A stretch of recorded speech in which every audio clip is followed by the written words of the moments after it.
Okay. Thank you so much for starting the recording. So my name is Tabitha. My pronouns are she, her. Thank you all for joining us today. I am the UCalgary Recovery Coordinator. I work with Dr. Burns at UCalgary, and you're here at a ROC Talk. So ROC, basically what we try to do is we are trying to co-create recovery-friendly programs across campuses in Alberta. So thank you so much for joining us. I am going to start with a land acknowledgement, and then I'll introduce our speakers and we can get going. So I know we have people from different areas, but I'm going to do the land acknowledgement for Calgary. So the University of Calgary is located in the heart of Southern Alberta, and we would like to acknowledge and pay tribute to the traditional territories of the people of the Treaty 7, and this includes the Blackfoot Confederacy, which is comprised of the Siksika, the Piikani, and the Kainai First Nations, the Tsuut'ina First Nation, and the Stoney Nakoda, which includes the Chiniki, Bearspaw, and Goodstoney First Nations. And the City of Calgary is also home to the Métis Nation of Alberta, Districts 5 and 6. So I'm going to start by introducing our speakers. Today we have Dr. Victoria Burns. She is a registered social worker and an associate professor at the University of Calgary. She's also the founder and director of the UCalgary Recovery Community and Recovery on Campus Alberta. She has a BA honors from the University of New Brunswick and a BSW, MSW, and PhD in social work from McGill University. As a registered social worker, educator, researcher, and engaged activist, she has worked in the homelessness and addiction recovery sphere for over 15 years. She combines her lived experience of addiction, recovery, and disability with a passion for storytelling and the arts, including documentary film, to raise awareness and combat stigma for marginalized populations in scholarly and mainstream spaces alike. She lives in Calgary, Alberta, with her husband. I'm sorry, I don't know how to pronounce your husband's name. Hervé. Hervé, thank you so much. All right, and then our other speaker is Kyle Youngpine. So Kyle Youngpine Agapi is Niitsitapi, which is Blackfoot, from the Kainai First Nations blood tribe. He's a Lululemon ambassador, motivational speaker, and educator. Youngpine Agapi enjoys skateboarding, encouraging youth to embrace their Indigenous roots, and finds opportunities to bridge the gap between Indigenous and non-Indigenous communities. A Southern-style fancy feather dancer, his powwow travels have taken him all over North America. When he's not dancing, bridging the gap, or skateboarding, Kyle is working as a Red Seal plumber and gas fitter in Mohkinstsis or Calgary. So I'm going to pass it over to Dr. Burns and Kyle. Thank you. Thanks, Tabitha, for the intros. So thank you everyone for coming. It's great to see some familiar names and lots of new people as well. So today we're going to be talking about demystifying 12-step programs. Next slide, please. I do have a disclaimer before we get in. So we are not authorities on 12-step programs. We have lived experience. I have 10 years lived experience with 12-step programs, and we recognize that 12-step is a contentious and polarizing topic as well. So we could have a whole presentation on a lot of the concepts that we're going to talk about today. So this is really a high-level introduction to trying to share some of the myths that we had ourselves, or some preconceived notions about what 12-step was. And we also want to reinforce the idea that 12-step recovery is a pathway of recovery, and it's not the only pathway. So it has been a pathway that Kyle and I have utilized along with many others. So I think that's really important, especially as a ROC Talk, that we do promote a all pathways approach to recovery. So next slide, please. Today, for the next hour or so, or 50 minutes, I'm going to start and just provide a brief intro into 12 steps. And then Kyle and I are going to do something a little different. We're going to bring up some of the common myths and just have our Q&A kind of discussion between each other on that. And then we'll have time for discussion. Next slide, please. So a brief history of Alcoholics Anonymous. So often AA and 12-step is used interchangeably, and that is because I say here Alcoholics Anonymous is the OG of 12-step program. So it's been around, like we're coming up on almost 100 years. And this photo here is Bill Wilson. He is the founder, and he struggled with alcoholism for many years. He was a stockbroker in New York and tried, he went to institutions, tried everything, could not stop drinking. And it was when he met a fellow, I'm using language here as well that is traditional language, so please keep that in mind, that the word alcoholic is also contentious, but that is the word that is used in the literature, recognizing that the Big Book of Alcoholics Anonymous was published in 1939. So this book, when there's a photo of it there, is in the 4th edition now, and a lot of the language has stayed the same, and that's been purposeful. So recognizing that is really important. The Big Book of Alcoholics Anonymous includes the 12 steps, which is really the crux of the program. And the thesis statement, I guess, if you would like to call it that, of the 12 steps, is that it is a spiritual program of action.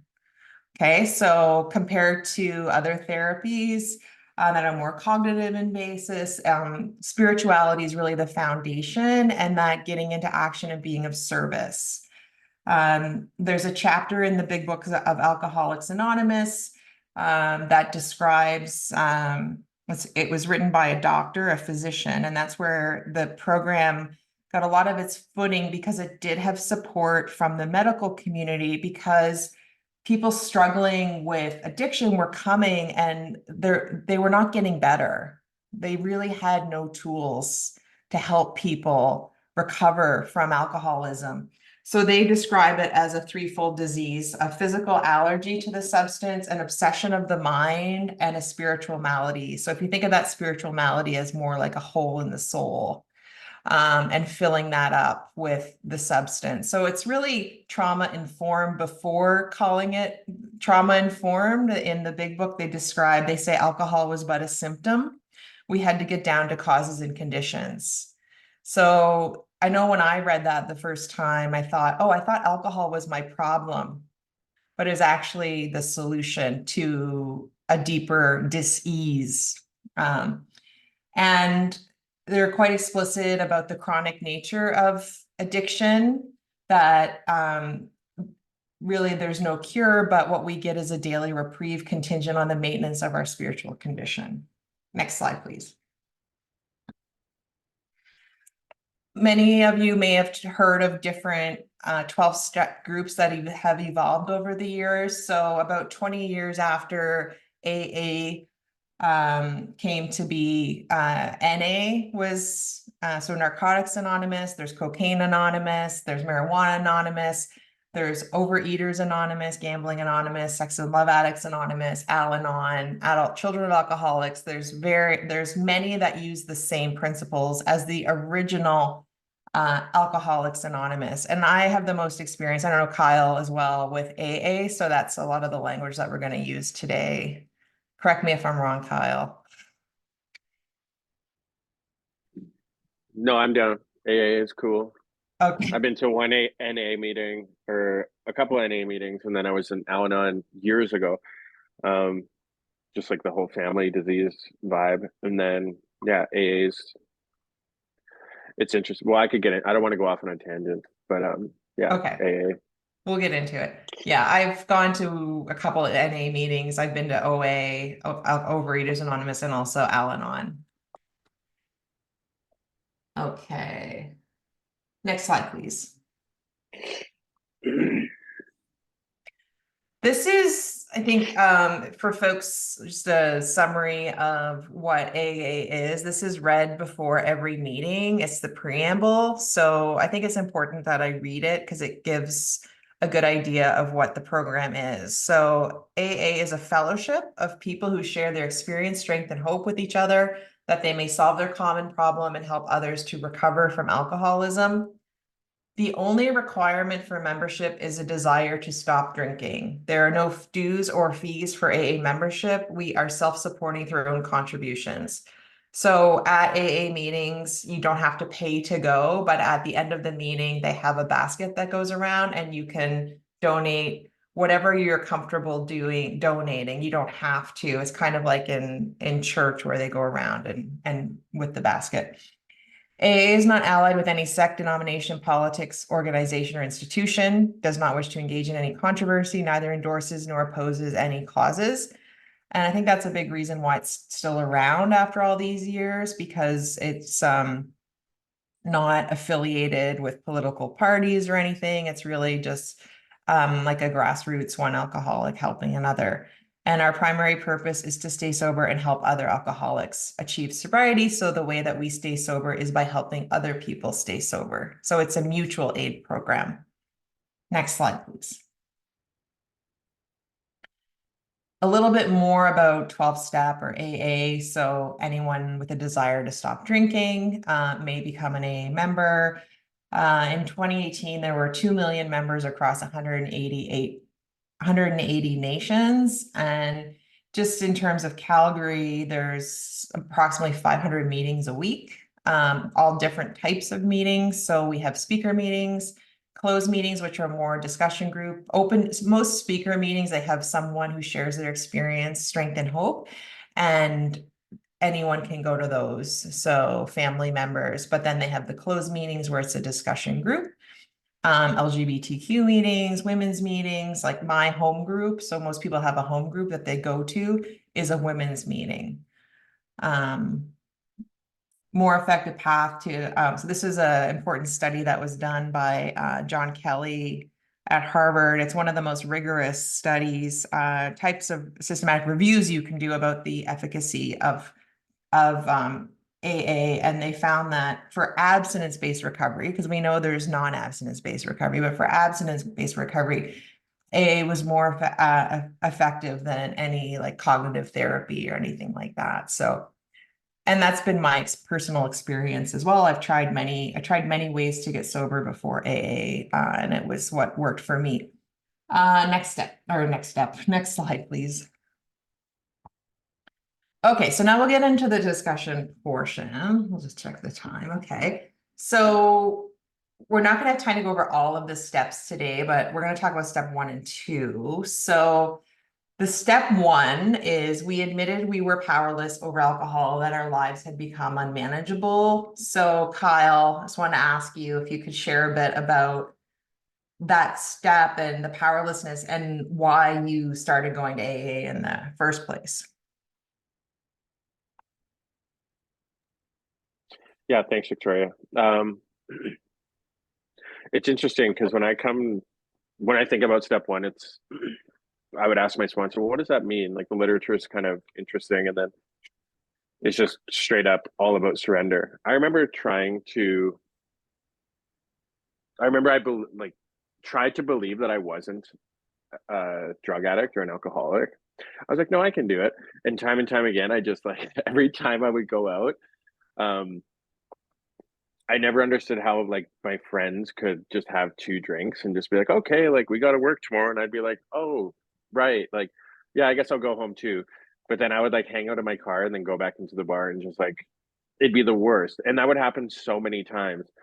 And just having this understanding that I couldn't come to terms with that I had a problem. And then in 2013, I always get it mixed up because my son's birthday is so close. But yeah, 2013, I chose that like I had something else in my life that directed me towards becoming sober. And it was through skateboarding that it like really helped me surrender. But yeah, if I think about step 1, it's always coming back to I can do this, I can drink. And then like not once in my life have I ever proved myself right in that scenario. I was always wrong. So I like step one. It's funny. I think my opinion on AA will serve better if I was to talk about that a little bit, but um yeah, step one, powerless. That's crazy. That was me in the beginning. And it's okay. I still apply it to my life every day. You know, it's not like I have to there's AA and then there's sober and then there's recovery, but I get to use these tools everyday life. Am I powerless over relationships? Am I powerless over finances? Am I powerless over I'm always powerless over myself using, but um yeah, it's interesting how I can apply these steps to just everyday life. Thanks, Kyle. Yeah, this step is interesting because it's the only step that actually mentions alcohol or drugs. In other 12-step programs, it would say we admitted we were powerless over insert drug or behavior of choice. Because the program is really designed as a way of living. Again, back to that, alcohol was but a symptom. So in order to actually be able to heal the other parts of self, admitting this, like the surrender, like Kyle said, was so important for me because my higher power for 15 years was alcohol. It was what I went to in times of good times, bad times. It helped me for a long time. But then it stopped helping me and my life became very unmanageable and I had no power. And what that looked like in practically was like, okay, I'm going out for 1 or 2 drinks and then ending up in a 16-hour blackout and not knowing how that happened. So these questions here, is AA for you? I remember, I don't know if anyone else here has, ever Googled like, how do I know I'm an alcoholic? Or how do I know? Like the amount of times I Googled that and like this thing would come up and I would do the questions and then I would answer them, maybe honestly, maybe not, was when I had my first ultimatum to stop drinking when I was 19 by a boyfriend and did these questions. It didn't stop me from drinking at that time. I tried other tactics like controlled drinking, right? I tried all of the controlled drinking because abstinence was not on the radar for many, many years. It was more of a, okay, well, how can I reduce harm? How can I? And then, so I didn't go into AA on a pink cloud, as many people say. It was like a last resort kind of thing because nothing else was working. Okay, next slide, please. Okay, so is AA a religious cult? What is this higher power business? I didn't have family members who went to AA. I didn't know anything about it. The only thing I knew was from really Hollywood, and I thought it was a religious cult. I was not a religious person. I'm still not a religious person. So step 2 came to believe that a power greater than ourselves could restore us to sanity. And the word sanity is problematic in many ways as well.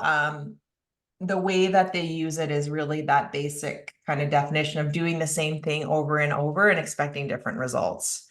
So going out for 1 drink, going out for 1 joint, and I'm only going to have 1 this week. And then all of a sudden it's like taking over your life. And then continuing to do that is essentially was the definition of sanity, expecting different results. So I did that for 15 years. And I stayed away from, I think, 12 steps because I didn't understand really what it was. And this idea of the higher power. So I think what's important is that, like it says here on the slide, while some members may choose to interpret this as God or a divine presence. Others may choose to find their higher power in the AA group itself, nature, or the universe. So basically, it's that my way is not working anymore, and I'm open to surrender, like for a different way, and asking for help. So a lot of people use God, like God, group of drunks, as their higher power. It's just the group. I had at the first, I'm an animal lover, dog lover, and it's something that gives you comfort. So dogs give me comfort. Dog is God backwards. So I had a photo of a dog. It's evolved over the years. So Kyle, can you talk about kind of this step 2 and your experience with it? Yeah. Thanks. It's interesting when you say like the higher the higher power concept sort of threw me for a loop in the beginning because I guess I was raised in like it wasn't like I went to Catholic school and it was like my mom would I think she would flex that we were I guess religious. She'd be like, I don't know, we go to church every once in a while and the Catholic school sort of made me feel like I was in line. And I have no problem with that. Like you know, I'm not this atheist and I'm not like that's not true. I support whoever and however they decide they whoever wants to however someone wants to pray, I have no quarrel with that. Like I support it 100%. And sort of the same way back to me, you know, it's just if I show you that respect, I expect it back. But again, I don't expect it back. If you don't give it to me, I'm just not gonna, I don't care. But still having this understanding that I had to surrender to something greater than myself. It was that sanity, the insanity piece for me is doing something and knowing the exact and knowing the result. That's insanity to me because I always knew that going out would be like I'm not going to use tonight. Like I'm just going to drink, and then my friends would like support me in that and be like, okay, cool. So like 4 beers later, it'd be like buying drugs, going to the ATM, waking up with minus. Like I get paid uh pretty good as a plumber when I was like a fourth year, and I get paid like 2 grand Friday, and I wake up. I don't even think I woke up, but Saturday at like 5 p.m. I'd have like minus 600 in my bank account, and I'd be like, oh no. And you would think that that would give me reason to stop using, but I did it time and time again until I had to make a decision. But growing up, I guess I just didn't feel like I felt like I had to be like praying to this God aspect. But then as I got older and I was introduced to my indigenous ways of knowing. It was, yeah, something that I believed in, and I try to help. If people want the education around it, I'm going to give it to them. I'm never going to go force it. But yeah, so many things in my life, and this is just my personal experience, is because there's something greater than me, and I get to sort of rely on that. And it's again back to this everyday thing. I don't care. Like I don't need other people to worship this higher power. And mine is like I have all my Sundance materials around my house. Like they're all over the living room. And that's like it keeps me close to my higher power creator, Sapathipi. That's how we say it in Blackfoot. But if people want the education around it, I'm more than happy to give it. And that, you know, I love being able to sit down with someone to talk about this who's like genuinely interested, because I wasn't genuinely interested in the beginning. I was like, fuck AA. Like I didn't care. I always thought it was like an interesting place where, wait, are we on swearing here, Victoria? Because I'm like, try to keep it mellow, treat it like an AA meeting. Um, if people don't want the help, I'm never going to force it on them. But if people do want the help, they're going to get my opinion. They're going to get the way that I did it. And, you know, that's the surrender. I've seen it in a lot of people in early recovery that are just like, I got nothing. Like, I got just where I was at one point, you know, I had nothing. And I had the potential to like lose it all over and over again until, you know, it's the people I surround myself with. And it's, I remember going to sweat and stuff and being like, this is bullshit. Like, this isn't an AA meeting. Like I got everyone in there being like thankful for another day sober. And I'm just like, that getting away from self and understanding like who am I to judge someone for using this as their anchor for spiritual or for their higher power. It did kind of feel like an AA meeting, but I was just like, whatever. Now it's like people go to pray and to heal on their own and however they want, right? And I don't know. I came to believe that something was out there bigger than me and would protect, keep me safe. And it does. It's so funny because I always talk about this story when so at AA meetings, it's like a topic and discussion or step, and they'll be like step 2, and then it'll be what's the discussion, gratitude. I remember I was in Penticton with my son Phoenix. Should I like wrap it up, Victoria? Well, let's tell a story. Well, your bio said storyteller. I'm gonna put that in my bio. I was out there, and I remember I like had a freeze panic because I was just like, oh no, like I have no contracts when I get back home. I was on vacation and we were spending money, and just the understanding of like actually going out, like our little hotel resort was just on the water. So I went out to the Okanagan and I just verbally said out loud, I was just like, I need like you take this from me. And when I say God, it's like I'm speaking to my higher power in Blackfoot, but it's like I can't handle this. I need you to take this from me. This is something bigger than myself. And I just let it go. Like that whole mechanism of letting go. I didn't understand it, but I was just like, I'm going to try this. This was like a year ago. So a year and a half ago. And the next morning I got a call from a contractor and he's like, we got 64 townhomes. Do you want to be a part of this? And I was just like, what? Like, not that like every time that something crazy is happening in my life, I'm going to be like, hey God, like I can't handle this. Can I have some money? It's the bigger picture of just like, I'm always taken care of. And where can I put that support is like every single time I've been in the gutter, I always find my way out. And that's my personal experience of I think step 2 is, yeah, I'm always brought back to life from something greater than myself. And it's, Jesus. I back Jesus. He's dope, but I'm not going to church on Sunday. So sorry. I go off on tangents. No, And that I'm was a great sick, so my story. head's not really like I'm not really thinking properly. So That was great, Kyle. I think it's the came to believe part. I feel for me is it started like it talks about in the big book. It talks about how your spirituality, it doesn't have to be like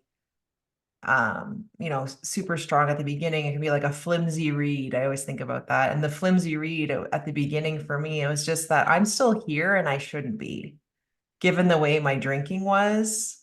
Like something's protecting me. And I don't know what it is, but I shouldn't be here and I still am. So that was something that kept me going. And I remember like when I got my 6-month chip, my sponsor said, because I was not happy at the beginning, I'd like cry after every meeting and like thought that my life would be boring and all these kind of things. And she's like, I finally see some hope in you. And I think that's what a higher power is in a way. Like having faith is just like having some hope. Because I was so hopeless, like at my bottom, my final bottom, it was like, I'm trying everything and I can't stay sober. Like I can't control my drinking. But the rest of my life was looking okay. Like it looked good on paper. And I think that's another myth. A lot of people think like, oh, in order to stop or to go to A, you need to like have lost everything and be, like on the street basically. And I was doing my PhD at McGill University, but I had this double life. Like I couldn't control my drinking and it was killing me. So that's where my like the spiritual where it kind of started developing and the higher power. It was through the group and I honestly think like God works through people, and it's that like the relationships kind of is the spiritual piece that has kept me safe, like and sober the last 10 years. Well, it's All cool right. because it's That like got heavy. That got heavy. am I still mute? It's like God moments. Yeah. I have so many God moments in my life where it's like, what? And then I get to like, from sort of like a sponsor sponsee relationship, they're like, I think that's a God moment. And I'm like, no way. And I'm just like this little student. But then I get to speak with people in early recovery and good things happen in their life. They're like, what does that mean? And I'm like, I think that's a God moment. They're like, whoa. So it's like, it's always continuing to sort of unfold for myself and others. So Yeah. All right, let's go to the next slide. We have two more. So two more.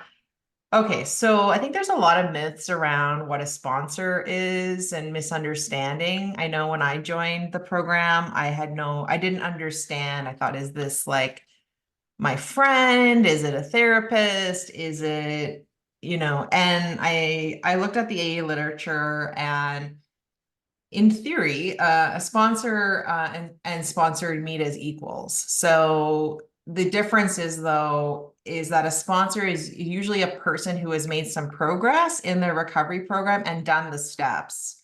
The purpose of the way I understand it is the purpose of a sponsor is to take you through the 12 steps so that you have a spiritual experience for yourself. And then you can give back what was freely given to you by sponsoring someone else. That's the way that I've done it. You may become friends with your sponsor, you may not, but it is the purpose is to help someone go through the steps so that they have that spiritual experience. So I'm on my fourth sponsor in the last 10 years in the program, and I had no idea who to pick at the beginning. They said, pick someone who has what you want. And I was so green at the beginning. I had a friend in the program who we'd kind of wink at each other during things that seem weird, like at the end when people held hands and stuff. She was a DJ from New York. She was very cool. And her sponsor, I was like, I'll just have her sponsor. So I asked her. So that was kind of how it's gone. And since I've moved to Calgary 6 years ago, I got a local sponsor, because it's important, I think, to have someone, that's what I was taught anyway, that to have someone local. And really it's someone who now, like, I've had different ones. I've had hard ass sponsors who have really been kind of militant, or one of mine was, and now I have one who is, like I say, trauma informed without actually calling herself trauma informed. She's 75, and it's a sounding board. It's someone who shows compassion and who knows me well enough to know when to kind of point things out, and I guess, for lack of a better word, like call me on my shit kind of thing, or like provides a different perspective to that I may not think of. So now, like 10 years in, we don't talk about, we don't talk about being triggered necessarily by alcohol, but it's all of the other things. And how do you live life on life's terms, basically, and how do you stay sober through the ups and downs of life? So that's been my experience. Kyle, can you share on your experience? yeah, can we hear me? Sorry, I'm on the phone. Um, I've had two sponsors. My first one was like a really close friend, and I thought it was like pretty interesting because I was just like, like this is kind of weird. Like we did the steps, kind of half-ass, and I felt like it was kind of that vibe of like we're too close as like friends to do this. And then in June, I think it was June of 2022. Um, yeah, I met my current sponsor, Alex, and it was bizarre how I met him too, because well, now that I think back to it, because it was just, we You're muted, Kyle.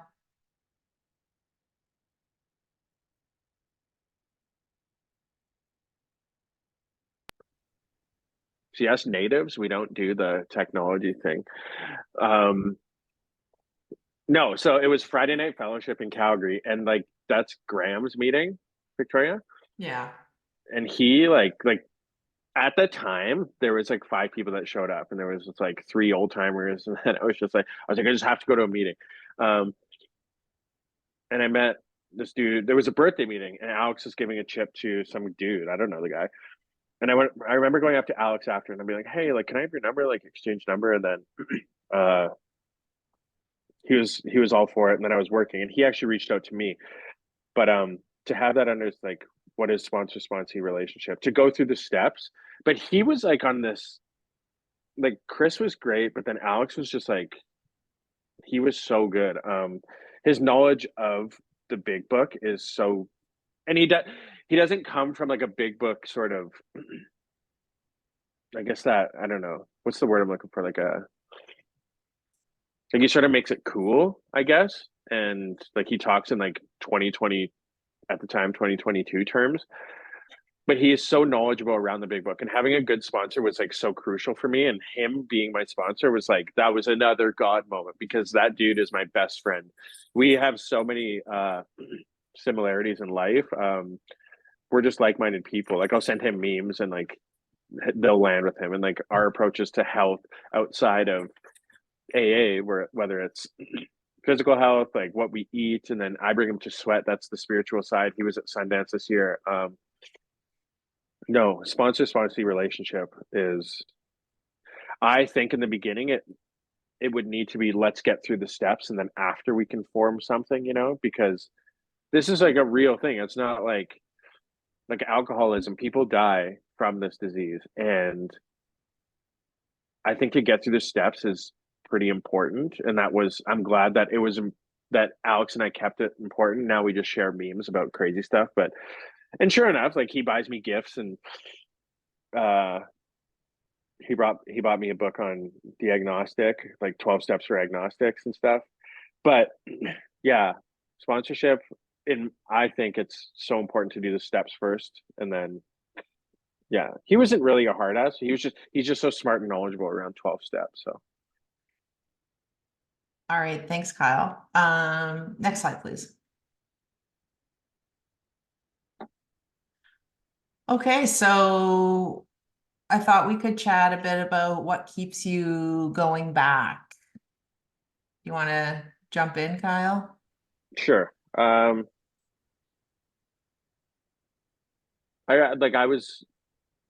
guess I was traveling. Well, we were in California for the holidays for 12 days, and then we came back, and then right back into work and all this stuff. And I just felt like really like, ugh, like Disneyland is not a vacation, just FYI. Like you think it's like kicking back. No, it's like work, especially with an 8-year-old. But yeah, coming back, I hadn't gone to a meeting in a while, and I went last Saturday to my home group, and it was a birthday meeting. I remember driving a Memorial. I mean, like shit, like there's not a lot of sharing. It's a birthday meeting, but like to be there in support, but to see everyone at my home group, um, again, it's like, why haven't I been back here in so long? So, so long, what's 5 weeks? That's so long for me, but like to see everyone shining faces, to catch up with other people's journey and recovery, it's that like-minded people, it's that understanding that even though I was a shitty drunk and drug addict, a lot of other people in those rooms are the same person that I was, we can share the same stories. Like I get to hear their stories, they get to hear mine. But at one point in my life, I was really down and out. And what really saved me was the meeting. So it's sort of like you're paying tribute to what saved. I'm paying tribute to what saved me at one time. So, and it just, yeah, the best quote that I ever heard in AA, and this is from not really, well, it's kind of like my life sponsor, but just when you think it can't get any better, it does. And that's AA in a nutshell for me, because yeah, it saved me once, and it's not that it's like still, well, it is still saving me, but it's like still expanding my mind to so many more things. Helping other people get sober, that keeps me sober.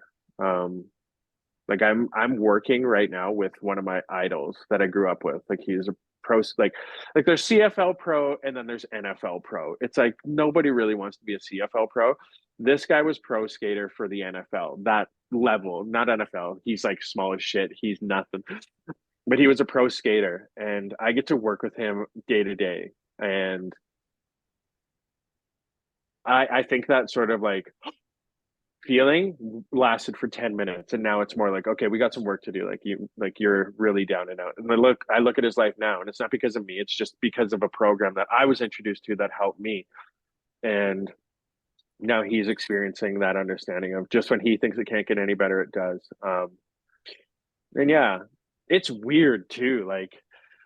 Um, yeah, I don't go to AA meetings and being like, that was like, a lot of the times I'm like, that was the best. But sometimes I get a couple of weird apples in there, but that's AA, it's like the coffee sucks. I don't drink coffee, but it did when I went. But yeah, I keep going back because I don't know, it's where I belong with, a lot of people that I never thought I belonged with, I guess. Mm-hmm. So that's why I like going back. Thanks, Kyle. Yeah, I think, I mean, I still go, I still have my home group, my ladies meeting. During COVID, because all the meetings shut down, it was, I started doing like a lot of Zoom meetings, and then I kind of burnt out from that. And kind of stopped going and was exploring like different pathways and doing some trauma work and that. But when things started opening up again, I started going back in person, and there's just something about the rooms. Like, I think I was always looking for community, and tried different youth groups in high school. Like, I could never really feel like I never really felt a part of. And then I finally, like, it's just, I never imagined in my life like it would be through being an alcoholic that I would find my people. And Yeah. it's like I've started going, I love going to meetings in other cities. Whenever I travel, I go. And it's just like my people. I don't know. I love hearing the stories too. It brings me back. It's humbling.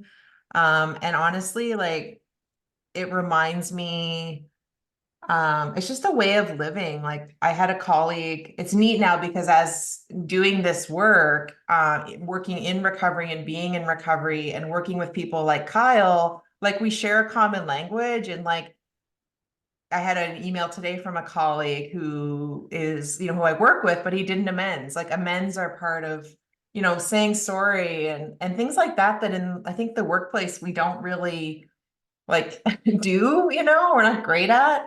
And I would just say, like, there's better meetings than others. It's about finding where you feel safe and comfortable.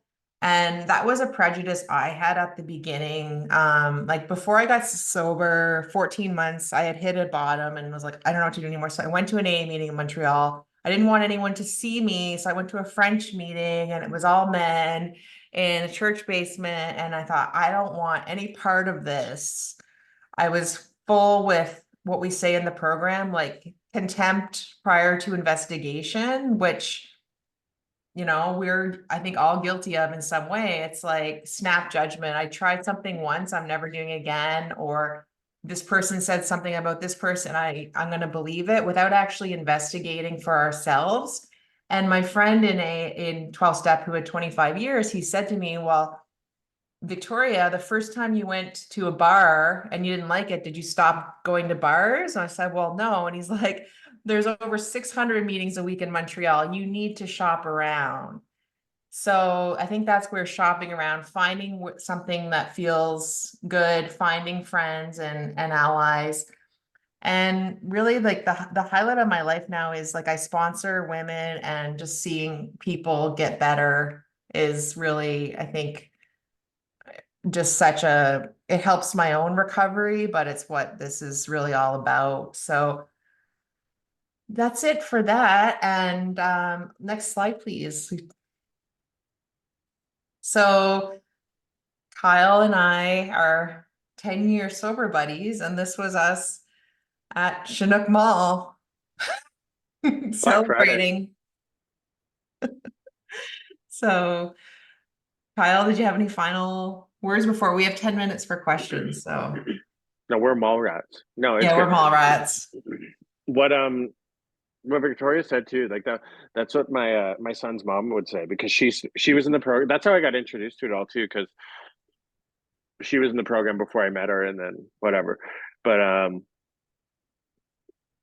remember she said, you need to find good meetings. Like, you need to go to meetings that have people with good recovery. Like, I don't know if it's good recovery or a good message, whatever. Maybe both. But yeah, that was so important, was the good meetings, because I'd go to so many meetings and like one dude would talk for like 40 minutes and how he would glamorize like stories about using, and I'm like, that's kind of triggering. My opinion is that that's kind of triggering to others. But then I would, I see some of the people that are in AA that have like long-term recovery, and they're like, they got real estate, they got nice things, and it's like, oh, that's materialistic. I don't know, a good truck, like a nice truck is cool, but to be able to pay for a nice truck is even cooler. um but the sanity, I remember talking to my uncle, and he says, I don't have moments anymore where it's like, super stressful, like, I think that's a part of life. Obviously there is stressors in life, but with that type of recovery, it's pretty cool to see how and he always says, it all came from recovery and doing the steps. I'm like, whoa, that's, if I want what you have, maybe just keep doing this, so yeah. All right, thanks. Let's open up the floor for questions or comments.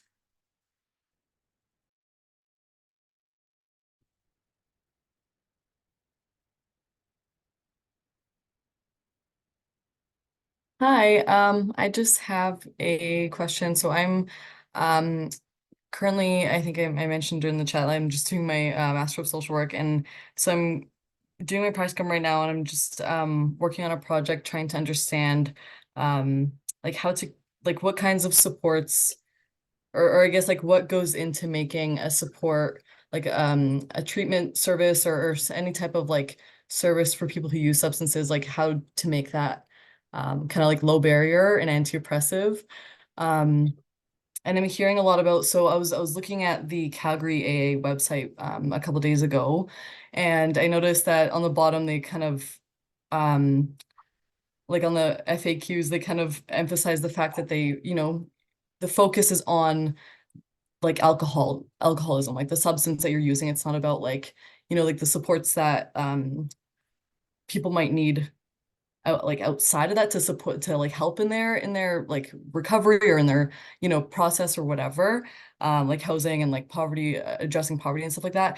But then I'm listening to you guys talking about this, and I'm thinking, I feel like there really is more so to it than that, because I'm hearing there is like a lot of that connection that you guys are talking about. There's a lot of that community, there's a lot of that um like mental health support in a more informal way.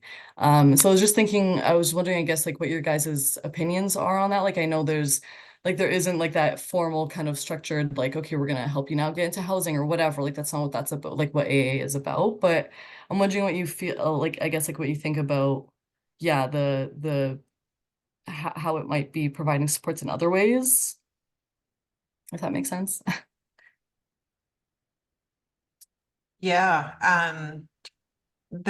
well, it's very different. I think that the support that comes from the fellowship is what really helps people long term. But you have to, in order to build those relationships, people, like at the end of every meeting, if there's a newcomer, there's a list of phone numbers. So everyone gets a list of phone numbers from people that they can call, and you put your name on the list.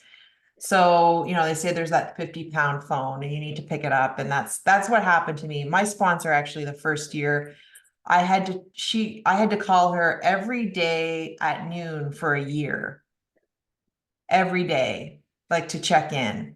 It was just a check-in. It was just, and that, as much as I found it annoying and kind of resented it, it was really helpful for me, because I'd be like, oh, I can't drink today because I need to call Mary tomorrow. Like there's that accountability piece that I think is really important, especially at the beginning. And I know from the research actually that small dose processing, like when people are triggered, if you can call someone right away and process something, it's actually more effective therapeutic than like meeting a counselor once every 2 weeks and talking about something and then going about your life. Like we need to be able to regulate in the moment. And that's what sponsorship and fellowship does, because if I'm triggered at work, something happens, I can call my sponsor and be like, blah, blah, blah, whatever happened, and process that rather than waiting a month to see my therapist. And that actually helps you self-regulate, right? So it's very therapeutic. Kyle, do you want to? Well, yeah, with that, I'll just go off of what you said there. It's like spending an hour in a meeting is an hour away from the shit. So it's like, are you maybe you'll hear something that'll sort of change your thoughts, but that therapy side, I think I said this to you the other day, it's like $180 to go see a therapist. Or you go to a meeting for free and change your life. It's like, I'm still in therapy. I love my counselor. She's like the best, but it's like, well, when are you ever done counseling? When are you ever done doing meetings? It's like, well, you're not. I'm not here telling you you're not. I don't know. Other people are different, but I don't stop going to the gym because like, it's just that repetition. It's that character building. It's that discipline. It's, I guess therapy in a way, that's why I keep going back to therapy, is because I just want to stay mentally fit and strong, and same with AA. So I don't know if that answered the question. I just went off what you said. I have a dog stealing shoes here. I have 2 pairs of shoes on my living All right, well, I room. think we have time for one more question. Yeah, thank you for that. I appreciate it. Okay, thanks, Jan.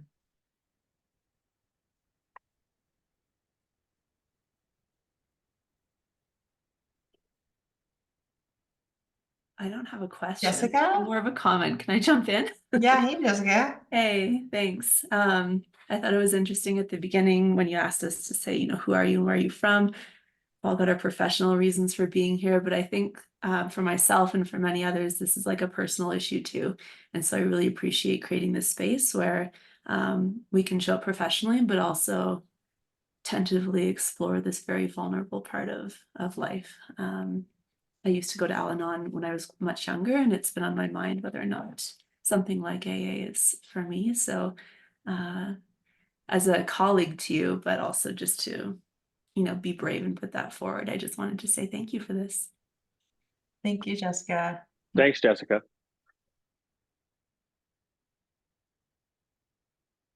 Reach out anytime to anyone if you have further questions or, Yeah, I guess that too. I mean, I don't know if there's like if anyone needs to get a hold of us, like I don't know if you could put our handles in the chat or what, but yeah. come I to don't know, Shane life's Hall. not easy. That's where we are. Yeah. Yeah. I want to go right now. I want to Cinnabon. But no, life's not easy. It would, and I always thought it was growing up, like, or it was supposed to be easy, right? But it's like the resistance that I faced in my life have created my life today. And when resistance shows up now, I'm just like, I'm ready for it because I got 12 steps. I just want to interrupt you guys for a minute. First of all, thank you both so much for sharing the presentation and being open to sharing your own experiences, as well as kind of helping to debunk some of these, the myths around 12-step, because I'm not going to lie, I was one of those people who are like, this seems really culty. So, to see that, 2 very normal people are part of this group and endorse it is great to hear. I do just wanted to say to everyone, if you have a moment, we do have a survey link that I've put in the chat. We'd really appreciate your feedback. It helps us to continue our programming, grow our programming. So we'd love to hear what you think. You'll also receive the link in a follow-up email as well. So I guess we're at 12:59. If Kyle or Victoria, if you have any last few minute or a few little things you'd like to say, I just want to say thank you everyone for being here, and thank you to Kyle and Victoria. Thanks, Tabitha. I just like, thanks for everyone for showing up today. And thanks to Victoria and ROC, because yeah, this is recovery. It's like, would I have met Victoria if it wasn't for recovery? No. So thank you for today, this morning, well, afternoon now. Yeah, gratitude. Awesome. Thank you all. Thanks, everyone.